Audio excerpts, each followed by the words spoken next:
Hello dear aspirants. So in today's concept talk, as the heading will be suggesting you, we are going to do something else which we have been consistently doing. It is not something like deviating from the demand of exam. It is like a bit change in the module, not for permanently, for this concept talk only. Before coming to this session, what I have decided, like 100th concept talk was fair enough. So 101 mein what I should do is I should do some summarization kind of stuff. Okay. So when you talk about this linear algebra, any of the chapter you study, what I found is we feel at somewhere, like all of the students, ki there are lot many formulas. There are lot many methods and revision becomes hectic. So how to remove that fear or that hazardness in the mind? This session is especially designed for that. Okay.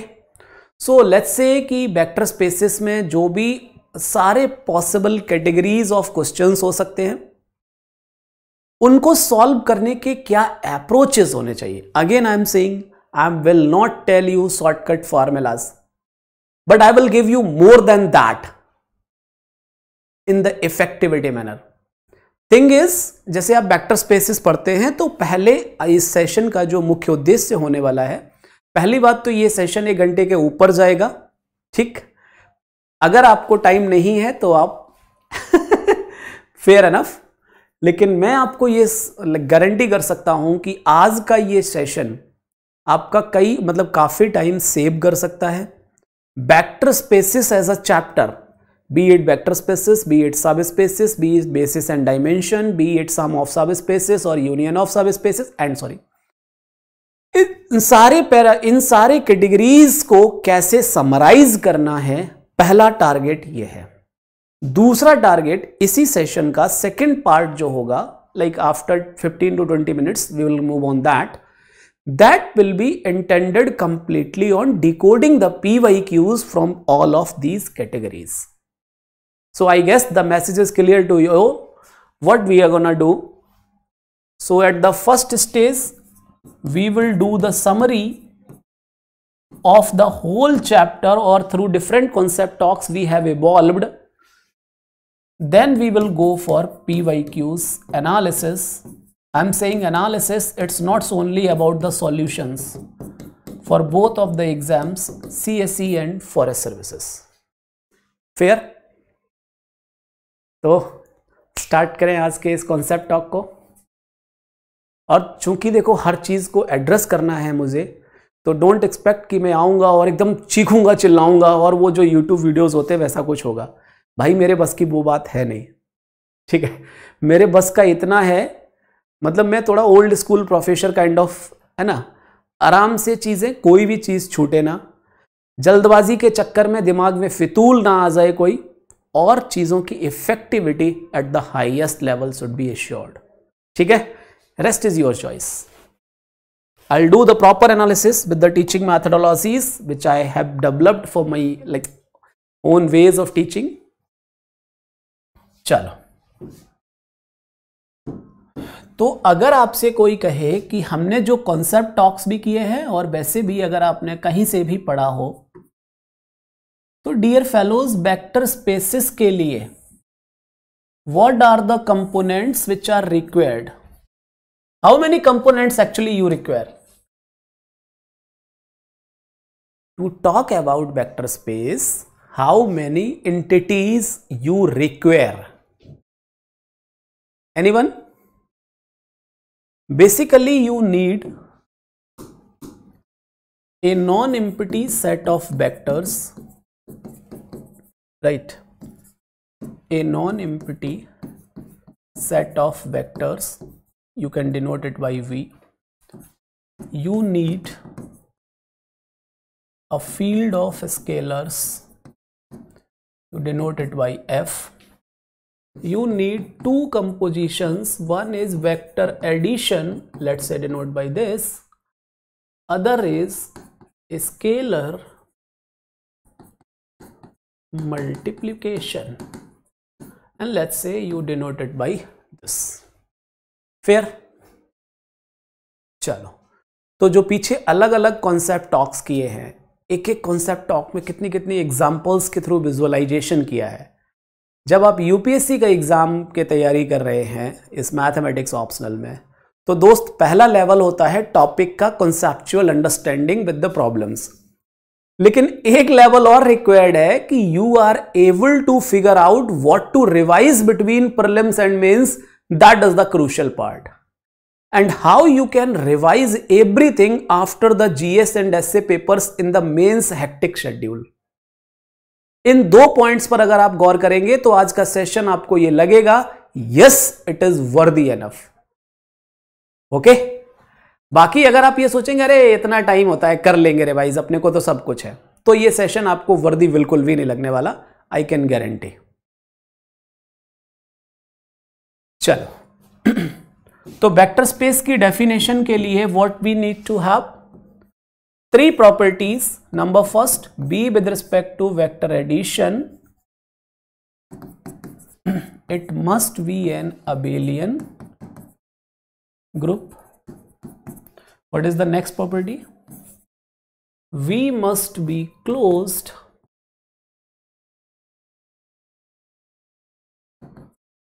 with respect to scalar multiplication.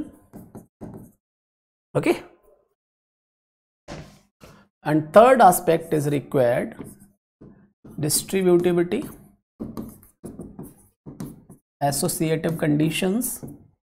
So the first condition is this, second is distributivity over scalars of vector, third condition you require u and v are vectors, alpha beta are scalars.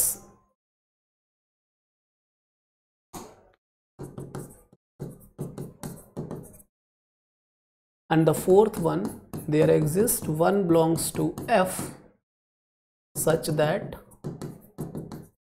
for all, so for what you are, for alpha beta arbitrary element of field, u v arbitrary element of v. So if some non-empty set v satisfies these 3 things, we say over the field f, we say it is a vector space. ये बात आपको भी पता थी, लेकिन through the concept talks हमने क्या सीखा? What we evolved actually. We found कि अपने को 50 टाइप के जो बुक्स में एग्जाम्पल्स दे रखे हैं उनको कैटेगराइज करना है, क्योंकि हर चीज तितर बितर पड़ी रहेगी तो बाकी डेफिनेशंस को विजुअलाइज करना टफ होगा, राइट और नॉट? सो हमने सीखा categories of spaces, right? So the next point is, what are those categories of vector spaces?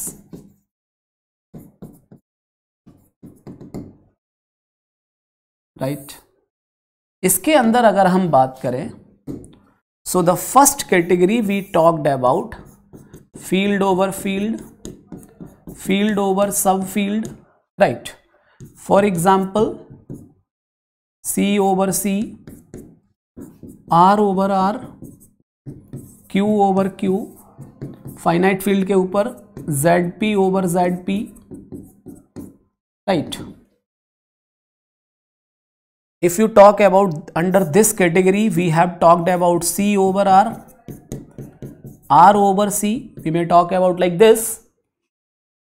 Here, if you observe कि what is R over C, and you find कि sir ये तो मेरे को ऊपर से बाउंस हो रहा है, मेरे को समझ नहीं आ रहा है, तो दोस्त this is a summary lecture of previous 4 to 5 concept talks of linear algebra.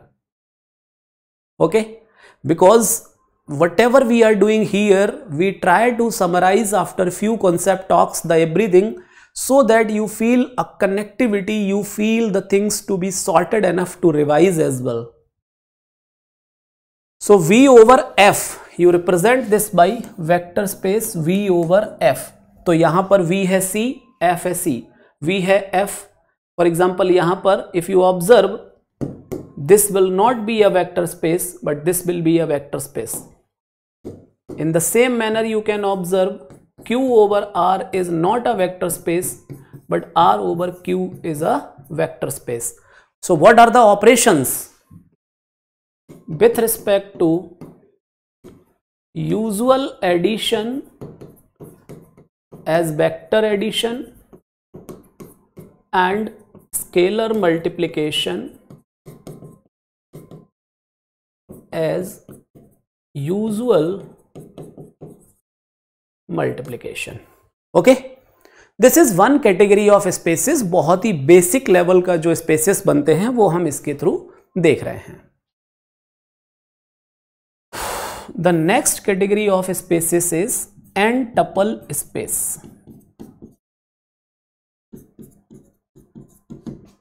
So when we talk about n-tuple space, basically we represent it by Fn f, for example, where Fn is a collection of n tuples whose entries are coming from the field, right? So if you want to see examples of the category Fn f, so you can talk about C and C, you can talk about R and R, Q and Q. The finite field के ऊपर you can talk like this. So if you observe what are the compositions here, तो with respect to vector addition क्या होता है बताइए n tuple में? If you take a1 a2 an plus b1 b2 vn, you found, right? And scalar multiplication कैसे define होता है यहां पर? That is defined as alpha dot a1 where alpha is a field का element, right, f का. So alpha dot a1, alpha dot a2, alpha dot an. तो इतनी चीजें लिखने के पीछे मकसद क्या होता है? क्या ये टाइम पास है? मतलब जिसने थोड़ा भी पढ़ा होगा, एक सेकंड नहीं लगेगा ये कमेंट करने में कि यार क्या बोर कर रहा है मास्टर, लेकिन दूसरा सेकंड मुझे भी ये कहने में नहीं लगेगा कि ये करने में मुझे 12 साल लग गए. आप समझ रहे हैं? चाहे स्टूडेंट लाइफ हो, चाहे टीचिंग लाइफ हो, किस चीज को किस हिसाब से कैटेगोरिकली बताया जाना चाहिए, this needs lot of experiences than only. Otherwise किताबों में तो सब कुछ लिखा ही है. क्या Fn वहां नहीं लिखा है? क्या Euclidean space R2R, R3R, R2R क्या है? X by plane. R3R क्या है? X by Z plane. क्या ये हम जानते नहीं? जानते हैं. लेकिन कैसे उसको under the syllabus, under the peripheral, कैसे चीजों को कनेक्टेड मैनर में पढ़ना है, that is a teachers job, nothing more than that. What I feel so. Clear है अभी? तो ये दो कैटेगरीज ऑफ स्पेसेस हैं. इनके अलावा भी कुछ कैटेगरीज ऑफ स्पेसेस हमारे पास हैं. Number third, let's say matrix space. Just give me 1 minute please.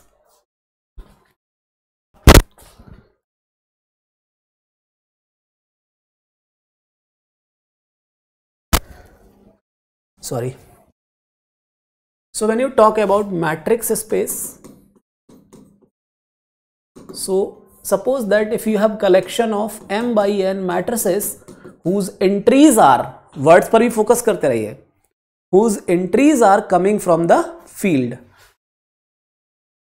So this is a vector space over the field, let's say f, है ना.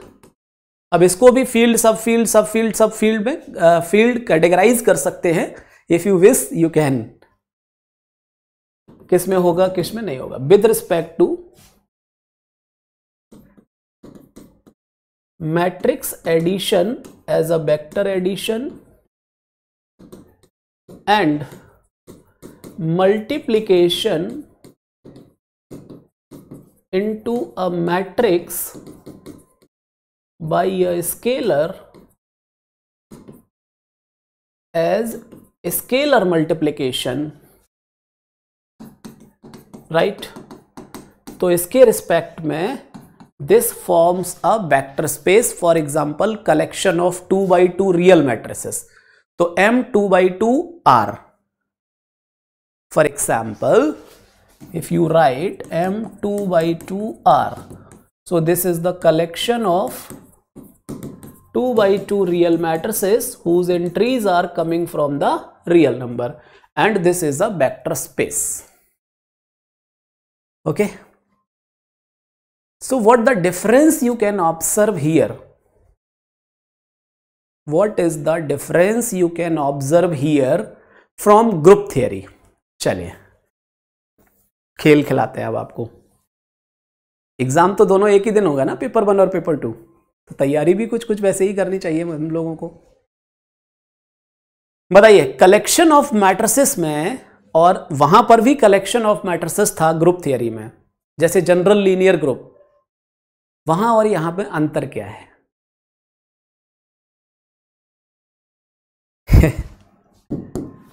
सो जब आप ग्रुप थियरी पढ़ रहे थे वहां पर हमने कलेक्शन ऑफ स्क्वायर मैट्रिसेस लिया था,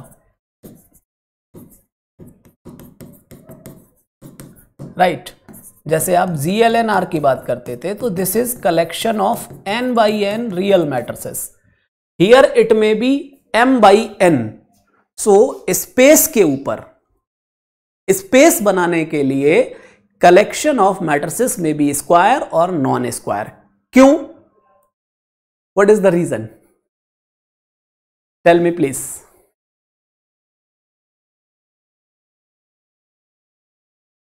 anyone? Why it is so? Why this restriction is there? See, ये जो आप देखते थे, क्योंकि जब आप ग्रुप की बात करते हैं तो आपके पास एक ऑपरेशन एक सेट होता है, राइट?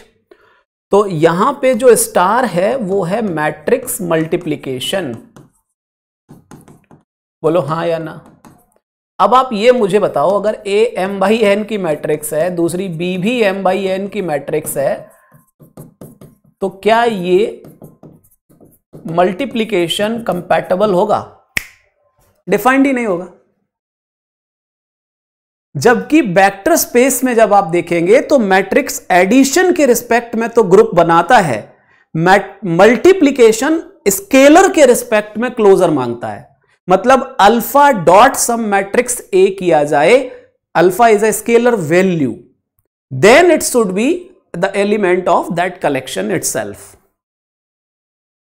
बोलिए, is the picture clear now?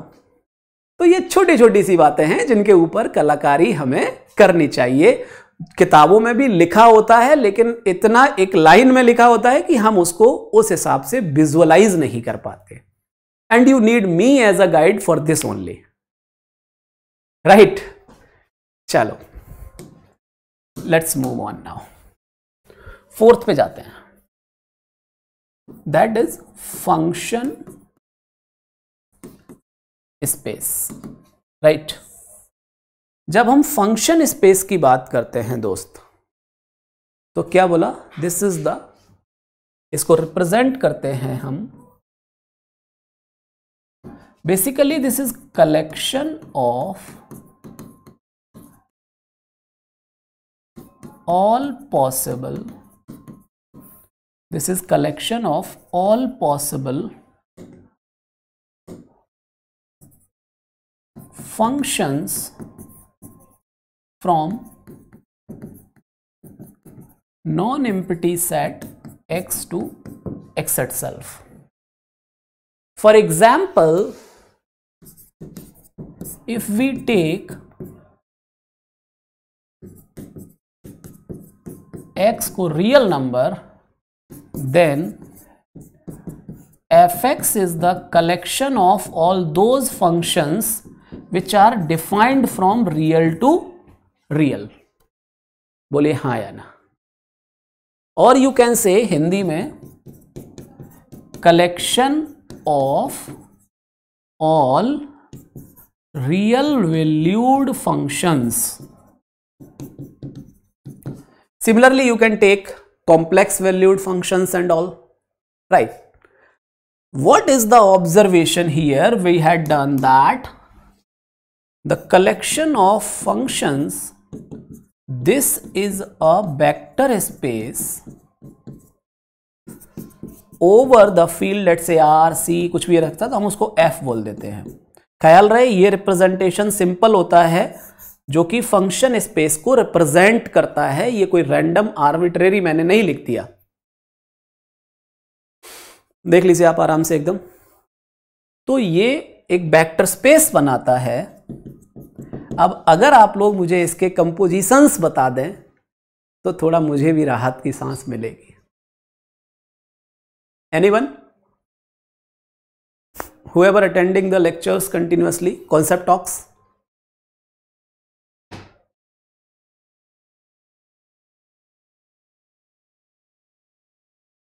बोलिए बोलिए।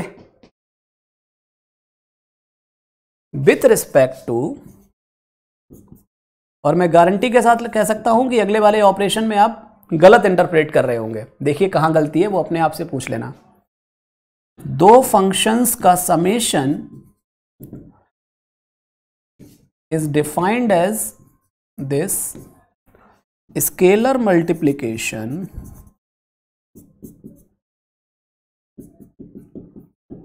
is defined like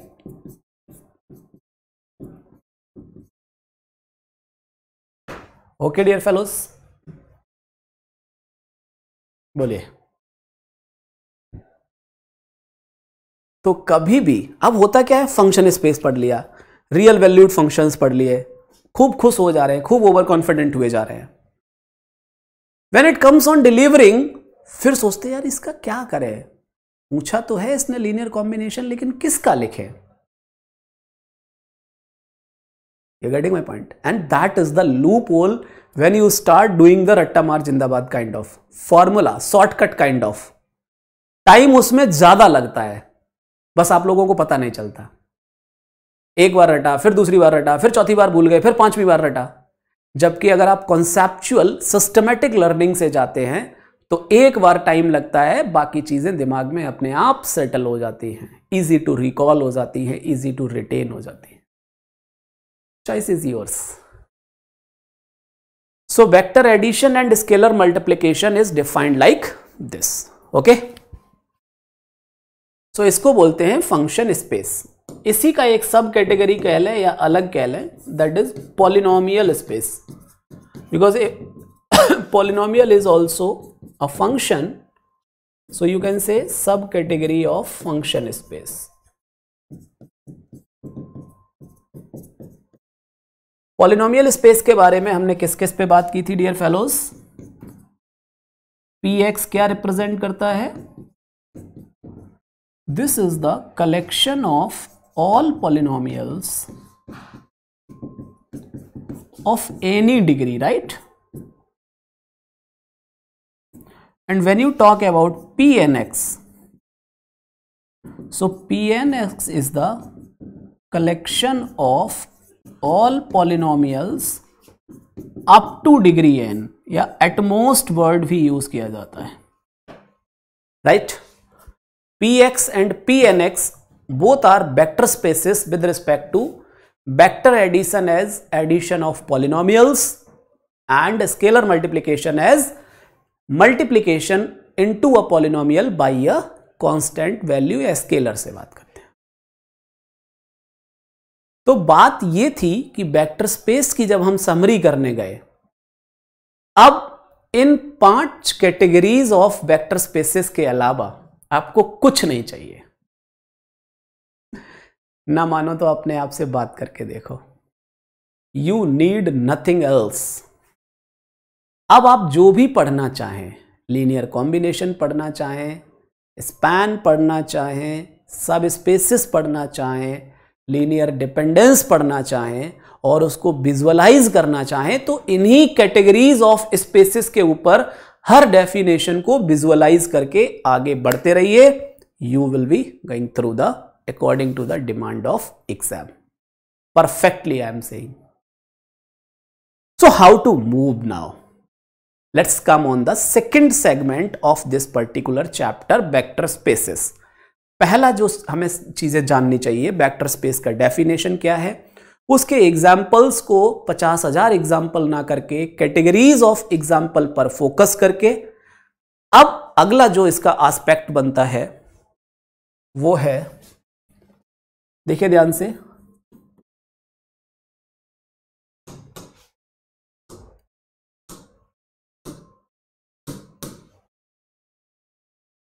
इस चैप्टर के अंदर जो पार्ट 2 बनता है, part 1 is the vector spaces, part 2 जो बनता है जरा उस पर जाएंगे, लीनियर कॉम्बिनेशन, ठीक,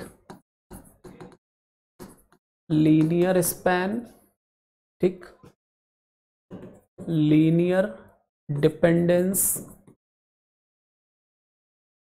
of a set of vectors, right, and that will lead us to basis and dimension. This should be the flow to study the things in the second aspect. देख लीजिए आराम से बिना किसी तनाव के।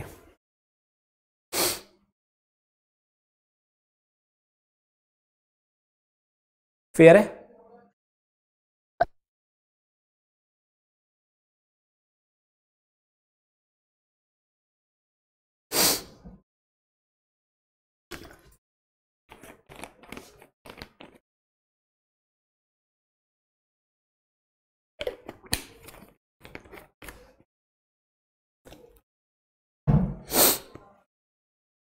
आगे बढ़ते हैं।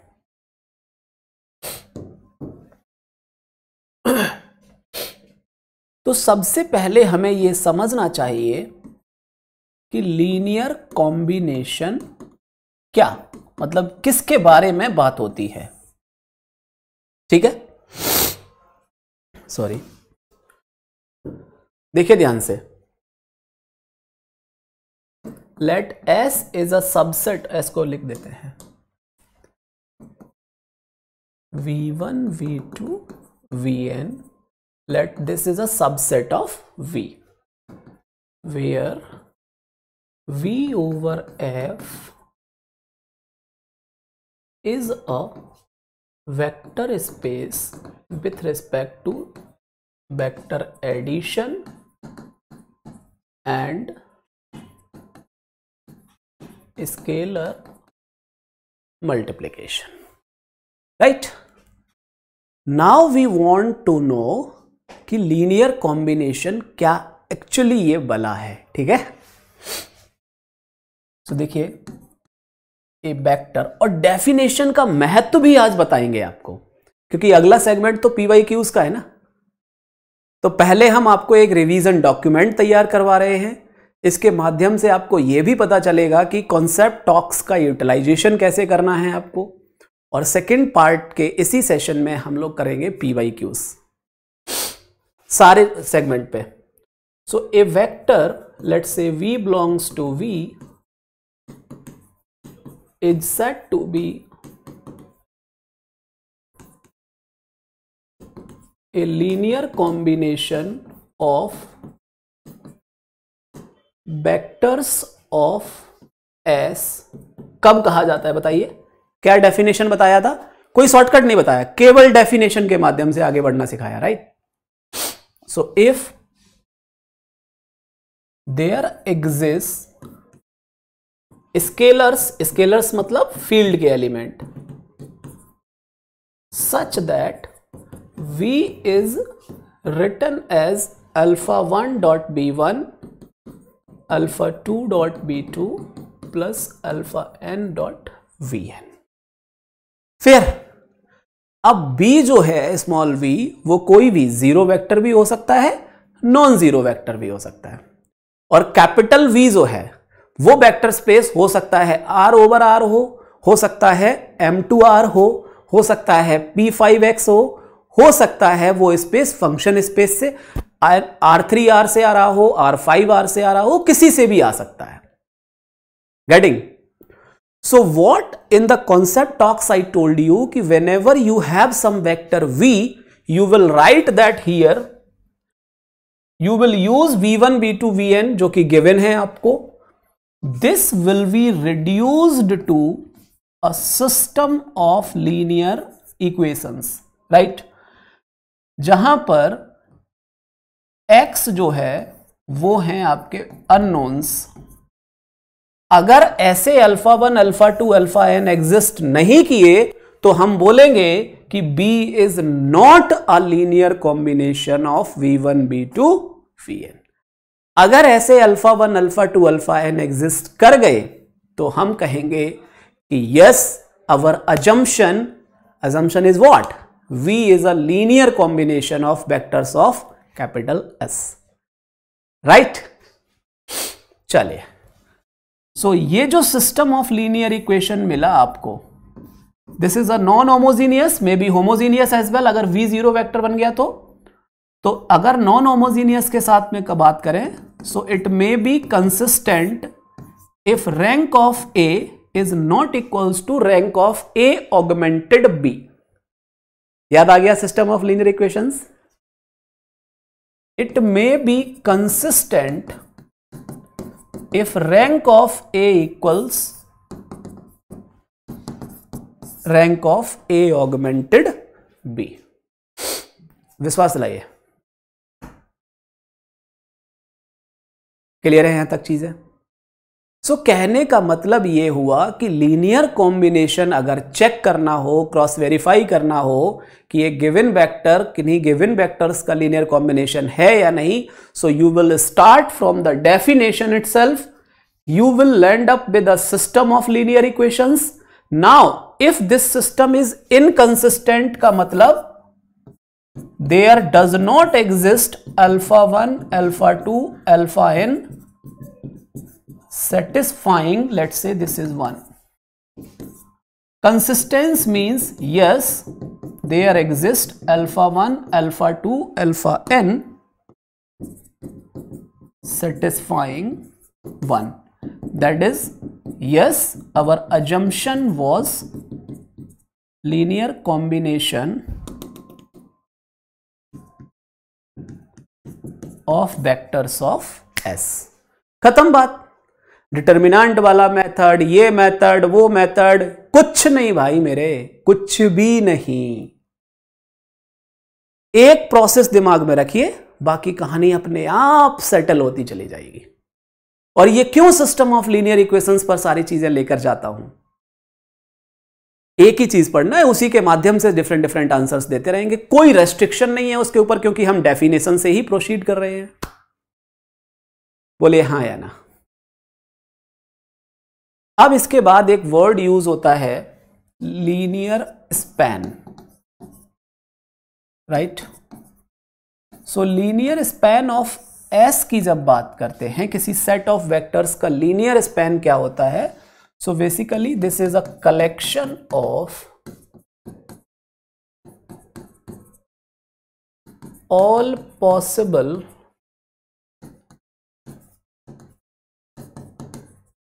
linear combinations of vectors of S.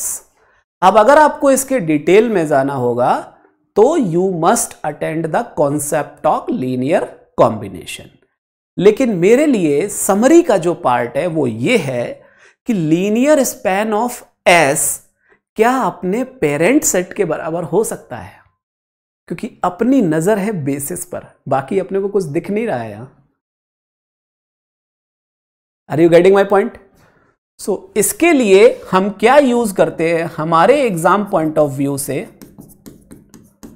चूंकि एस बी का सबसेट है तो लीनियर स्पैन ऑफ एस ये बी का सबसेट तो हमेशा रहेगा. Now if we take an arbitrary, underline the word, arbitrary element small v belongs to B, and if V is linear combination of vectors of S, that is V belongs to linear span of S. This implies V is subset of linear span of S. So from one and two, we conclude linear span of S equals B. इसी को और बोला जाता है S spans B. देख लीजिए आराम से, और कोई डाउट होगा तो बोलिए. So this is the process we follow for this particular part. Okay.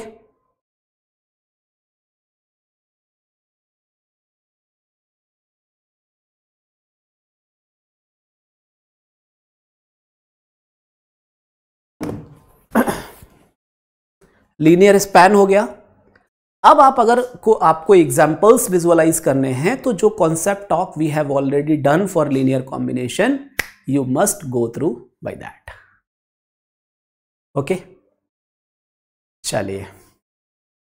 इसके आगे जो बात होती है वो होती है लीनियर डिपेंडेंस एंड इंडिपेंडेंस के ऊपर. ठीक है. सो linear dependence of a set of vectors. देखो, दो चीजें होती हैं जब भी आप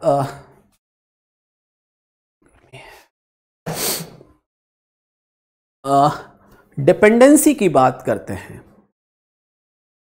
तो एक इनफॉर्मल वे आप क्या कह सकते हैं कि उस सेट का कम से कम एक ऐसे एलिमेंट जरूर है जो बाकी वेक्टर्स पर डिपेंड करता है. ठीक.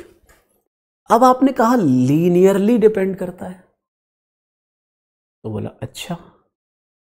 फिर आपने कहा लीनियर कॉम्बिनेशन है बाकी का. कहने का मतलब अगर आपके पास, ध्यान से देखिए, if you have a set of vectors v1 v2 vn, ठीक है, you may think in two ways. Number first, if at least one vector of S is a linear combination of other vectors of S, then we say S is linearly dependent. That is the way to think. अब ये linear combination है या नहीं है. अब एक अगर set S आपने उठा लिया, मान लो, ठीक, उठा लिया एक सेट. अब उसके अंदर हैं 2000 एलिमेंट. तो क्या उन 2000 एलिमेंट्स को एक एक करके क्रॉस चेक किया जाएगा? आप ही बताइए कि एक मतलब बाकी का है, फिर दूसरा बाकी का है कि नहीं है. जिंदगी तो यही खत्म हो जाएगी. That means we should come up with some proper algorithm जहां से हम LI और LD चेक कर पाए. Did you get my message और नॉट? सो वी लर्न कि भाई इससे तो बहुत माथापच्ची हो जाएगी, मनरेगा मजदूरी करनी पड़ेगी. ए सेट ऑफ वेक्टर्स, ठीक है, S is set to be, इसी का एक अदर फॉर्मेट है. ओके, अभी आपको दिख जाएगा वो. If there exist scalars alpha 1, alpha 2, alpha n, not all 0, such that alpha 1 v1, alpha 2 v2 बराबर 0 वेक्टर. इसको डार्क कर रहा हूं, that represents the 0 vector. Okay, clear है? चलिए आगे बढ़ते हैं. अब आपने कहा कि सर ये इसको कैसे रिप्रेजेंट कर रहा है. तो let's say if at least not all zero बोला ना, नॉट ऑल जीरो का मतलब क्या है? कम से कम एक तो नॉन जीरो है. मान लो alpha I is non zero इनके बीच में, so we can write from 1 क्या लिख सकते हैं, V I equals minus alpha 1 upon alpha I B I minus alpha 2 upon alpha I B I minus alpha I minus 1 upon alpha I V I minus 1 minus alpha I plus 1 upon alpha I V I minus alpha N upon alpha I B N. This implies Vi is linear combination of V1, B2, Vi minus 1, Vi plus 1 up to Vn. क्या यही चीज ये नहीं लिखी है? बोलिए. अब इसको समरी में शामिल करने से फायदा क्या हुआ? Can you relate it please? What do you feel like कि यार इससे ये फायदा होने जा रहा है अपने को? Anyone?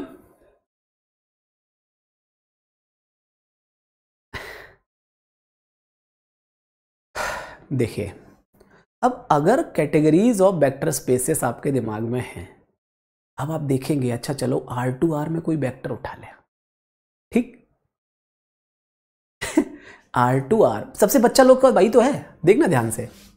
फॉर एग्जाम्पल अगर आपने R2R ले लिया, ठीक है, S के अंदर वेक्टर्स ले लिए 0,1, एक ले लिया 1,0, दूसरा ले लिया -1,1, 1,2, मान लो ये 4 वेक्टर ले लिए.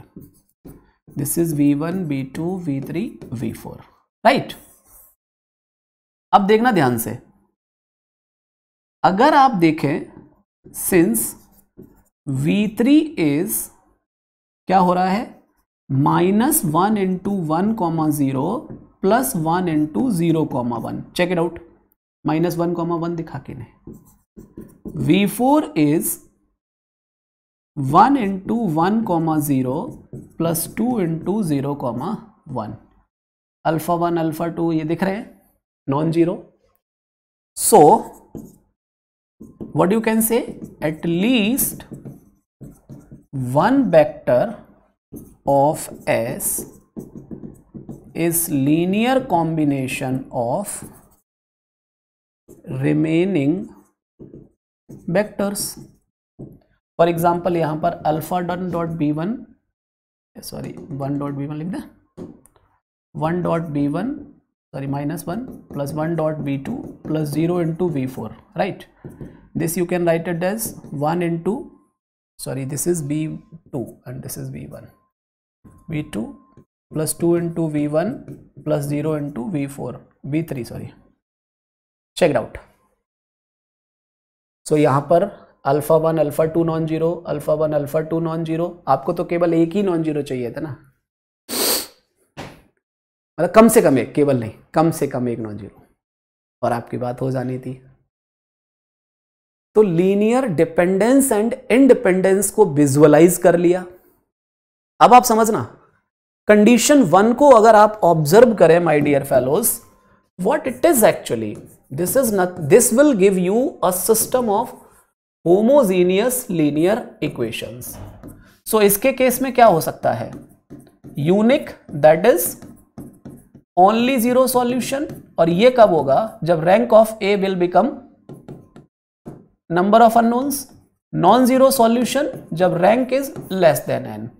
तो इस केस में Li और इस केस में Ld, क्योंकि इस केस में आपका जो अजम्पशन है दैट विल बी करेक्ट, और यूनिक के केस में आपका assumption will be contradictory, so assumption is wrong. तो जब भी आप Li Ld चेक करने जाएं, अगर आपके दिमाग में इतनी पिक्चर है जितनी इस स्लाइड पे दिख रही है, और इस स्लाइड के जो दिख रहा है वो ही मैंने बोल दिया है आपको, आप यकीन मानिए आपको Li Ld के लिए इसके अलावा कोई लटर पटर की जरूरत नहीं, नॉट अ सिंगल लटर पटर. अब आप कहेंगे सर हमने तो वहां डिटर्मिनेंट याद किया था, ये वो, अरे किया था, मारिए ना गोली उसको, वो बहुत रेस्ट्रिक्टेड केस है. तो 50 चीजें याद करके यूपीएससी की तैयारी नहीं होती है. सेलेक्टेड चीजों के सहारे कैसे मैक्सिमम नंबर ऑफ आंसर्स करने हैं, that is the right way to prepare the things here.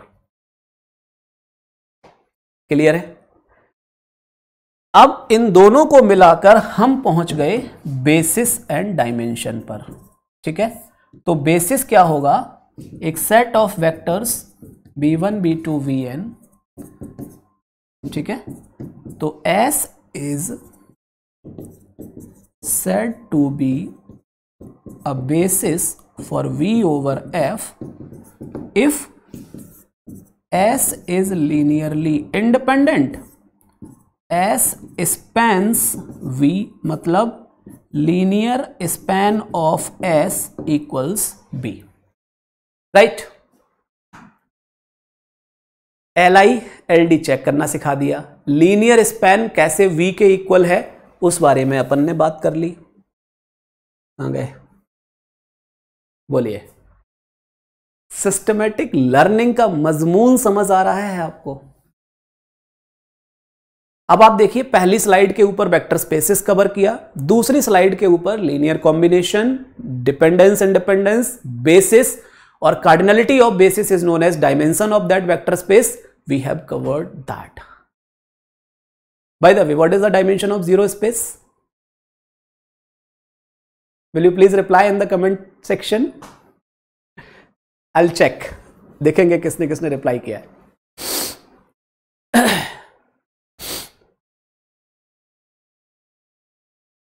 Okay, चलिए अब हम इससे बाहर निकलते हैं और पार्ट 3 पर मूव करते हैं। That is the final aspect of this chapter, that is subspaces, right? So what you would like to put for this? कुछ तो बोलो यार, मेरे को सांस नहीं लेने देते तुम लोग। अच्छा यूट्यूब सेशन से स्टार्ट किया यार। लाइव में सांस तब भी मिल जाती है ना?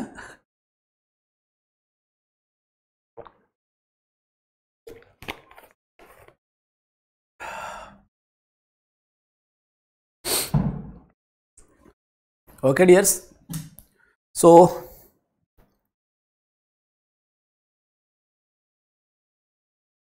what I was talking about is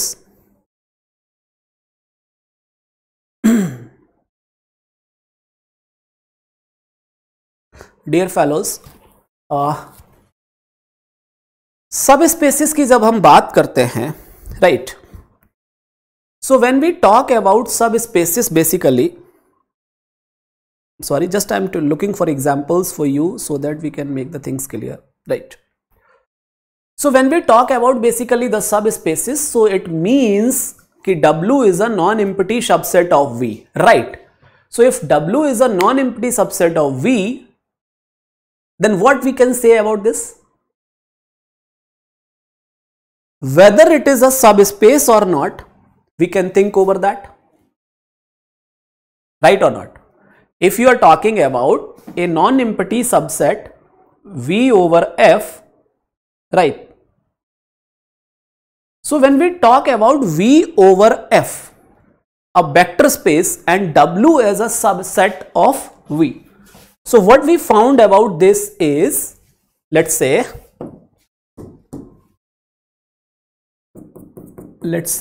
V over F is a vector space, right dear fellows? So let's consider a subset of V. Now we may have something in mind कि whether W itself, ध्यान से देखिएगा, what can be the question? W over F itself is a vector space, right or not? What can be the other curiosity in our mind? What can be the other curiosity in our mind is कि okay, to be the vector space we need to satisfy all the three properties, right? W with respect to vector addition is an abelian group, W with respect to scalar multiplication should be like closed, and those distributive and associative properties. So is there any other way? Can we try to have some shorter way to check the vector subspace? So for that we have the necessary and sufficient condition. What? Condition for what, my dear fellows? For W over F to be subspace of V over F. Say yes or no. Right, dear fellows? तो इसके लिए what is the condition? For alpha belongs to F, beta belongs to F, and let's say we take two elements in W, and those imply alpha dot U plus beta dot B, that again goes to W, and this is the condition for if and only if. So what you will say here, WF is a vector space, moreover it is a subspace of V over F. Say yes or no. अब क्या हुआ? We have different categories of vector spaces as well. So can we try to have some different possible subspaces of a particular vector space? That is the another curiosity in our mind. Say yes or no. What is the another curiosity in our mind? That is to write different possible subspaces of a vector space. To write different possible subspaces of a vector space. तो जब भी आप vector subspaces को deal करते हैं, these three kind of curiosities must be in you, right? And this will give you a glimpse, this will give you a clear cut picture what to be studied about vector subspaces. Okay. Apart from this, what extra we can do here is we can discuss about union of two subspaces. What, my dear fellows? Union of two subspaces, and we can talk about sum of two subspaces, right? And the first one is the very beautiful result for us. And what we know about that? We know that union will be a subspace only when at one W1 or W2 is contained into other. कब बनेगा? Only when one is contained into other. This is, and summation, always a subspace, right? In this case, we remember this formula. Dimension of W1 plus W2 is dimension of W1 plus W2 minus dimension of W1 intersection W2. Is that clear? Dear fellows, if you have done this much level of R&D, and this doesn't require long hours, believe me, this only requires a right approach to learn the things. And vector subspaces is finished. Clear hai abhi? If you have any doubt, you can do let me know.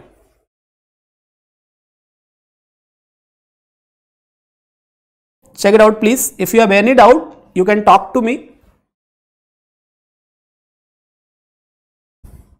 If you have any doubt over this, you can talk, you can discuss, ki sir, about the vector subspaces, what else you need from my side. I will definitely try to cover that, right? So when you talk about a non-empty subset W, because here you need a non-empty subset. Make sure if W is empty set, you cannot proceed to prove the necessary and sufficient condition, and in that case you cannot proceed for the uses of this particular condition, or you call it as theorem. Right or not? Please check it out. If you have any doubt, do let me know.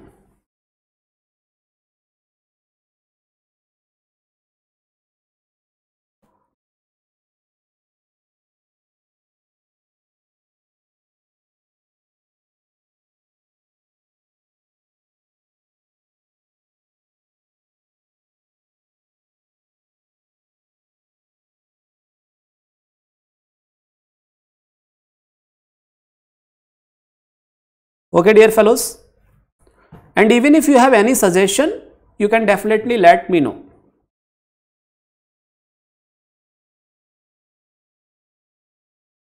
और vector सब spaces में इसके अलावा आपका क्या expectation था मुझसे? क्या आपको कुछ ऐसा लग रहा है कि ये रह गया सर, आपने ये रिवाइज नहीं किया? That also you can let me know. Check the slides as well. तो स्टार्टिंग से चेक करें हम लोग. I promised कि we will do the summary part, right? Summary के बाद में PYQs analysis का I promised, right?